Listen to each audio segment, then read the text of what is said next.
Hi everyone, it's Lisa with Pampered Chef. I'm in my kitchen. I'm making some quiche. This is a crustless spinach quiche. You can put any vegetables in that you like. I just kind of go off of this recipe and I can share it with everybody in the bottom. But first of all, I want to start out with, I'm cooking with my cast iron. So this is the 10-inch cast iron. You can tell it's a little bit different shaped. It's the Pampered Chef cast iron, so it has two handles on each side. Fits right down into your sink when you have to clean it, which is super, super nice. So that's what I am using to saute the vegetables with. And I always use an olive oil. So cast iron, my mom always used it when I was growing up. So I was the queen of cleaning the cast iron, right? I was always in the kitchen. I had to do the cleanup. I was the cleanup crew, right? Who can relate to that? So I'm used to cooking very much so with cast iron.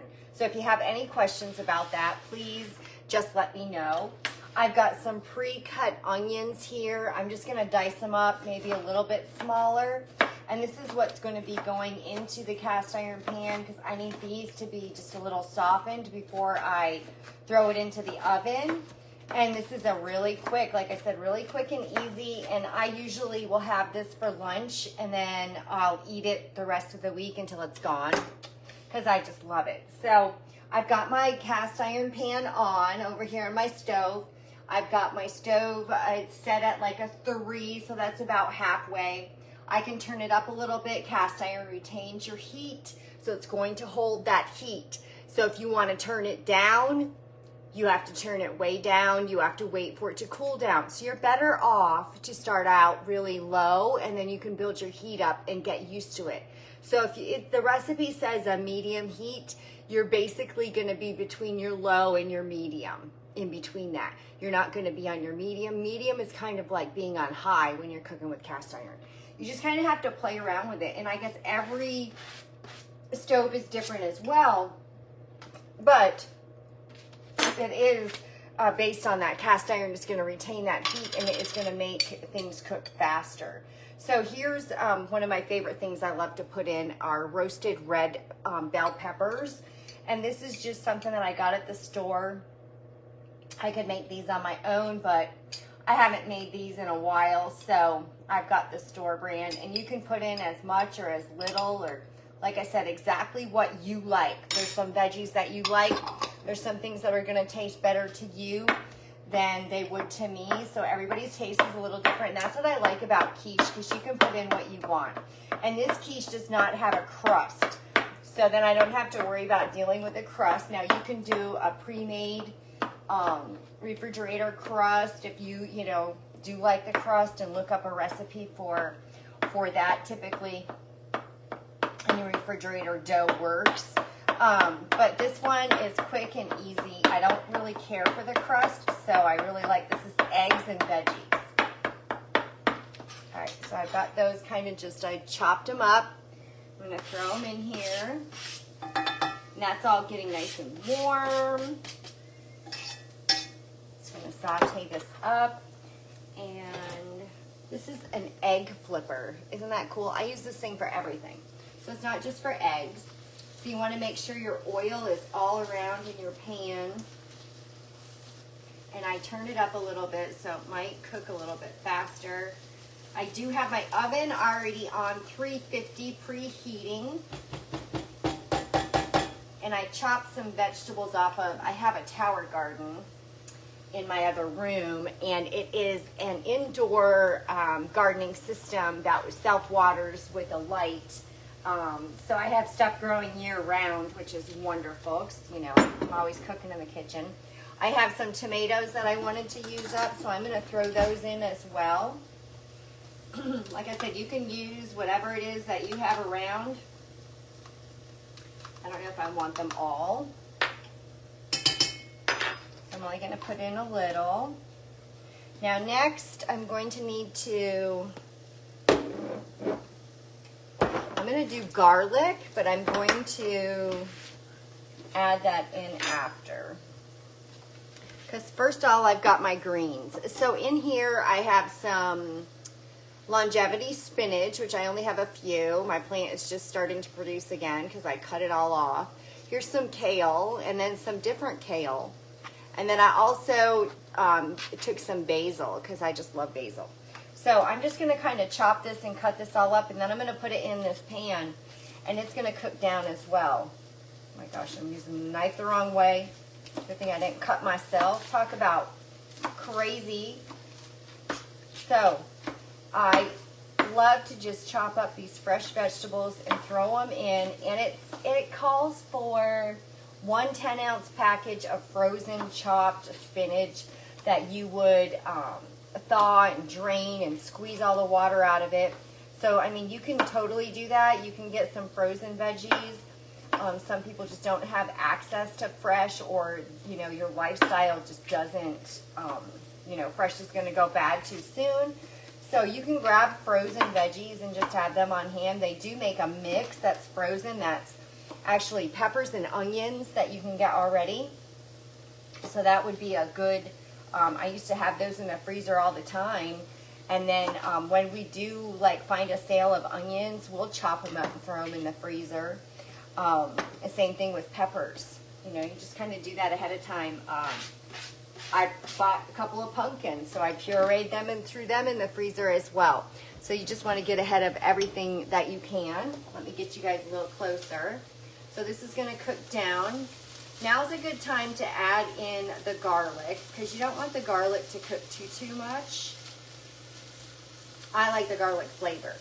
So I like it being in there, but not cook down too much. The greens, we need them to cook down a little bit. I'm going to kill the heat a little bit more. I'm going to get the garlic in there. So this is the garlic press. This is one of the things that I use all the time. You don't have to peel these little buggers. You just stick them in there. You squeeze this, and this garlic is going to come out here. So I'm going to squeeze it over this. And you can see what's on there. And then it has this cool little brush that's hiding in here in the handle. Oops, I dropped some of my garlic.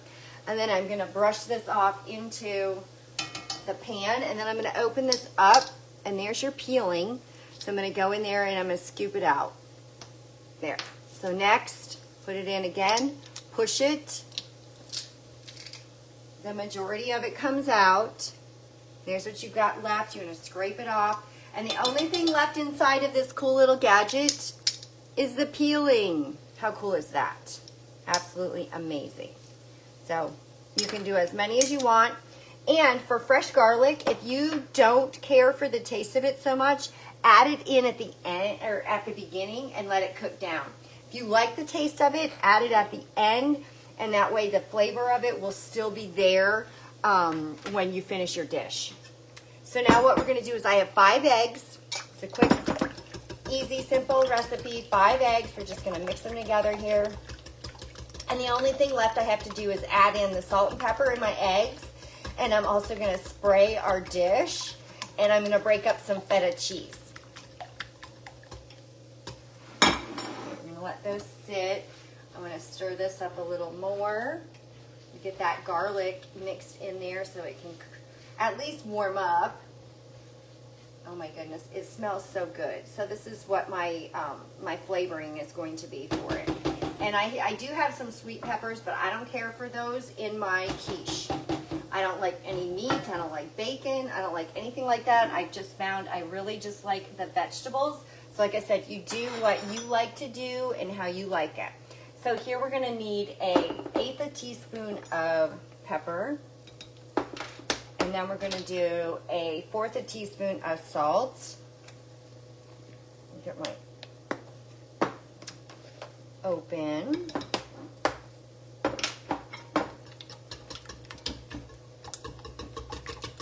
And the more that you whisk your eggs, the more air that you get in them, the fluffier and lighter they are. Which isn't really going to matter because we're going to bake this anyway. So this has got olive oil in it. This is the kitchen spritzer. It has a pump mechanism where you push up and down, and you're creating the aerosol that is going to push the oil out. So you can control what's in there. You fill it up to the fill line. And then when it gets empty, you wash this with soapy water, and then you fill it up again. Mine usually will spray out like that, and then it starts to mist. So I really get a good coating all over. And I like to use extra. Here. And then what you're gonna do to get it ready to go back in the cupboard, take the twist, and you hear that release. Now it's ready for the cupboard and ready for the next time. So you're not spraying that anything else. Some of those canned sprays have other things in them other than just oil. You look at the ingredient and it's not just oil. So this is a great way that you can control another thing of what's going into your body and your family. Okay, so I'm going to shut the veggies off, and I'm going to scoop them into my mix, my eggs. Because into the pie dish they're going to go. And then when the oven gets up to 350, and it's going to go for 45 minutes. No, 30 minutes. No, I was thinking of my bread recipe. You're doing 350 for 30 minutes, and then you take it out and you let it sit for 10 minutes. It's the longest 10 minutes ever because you just want to dive right into it. So I'm trying to get all of my goodies in here.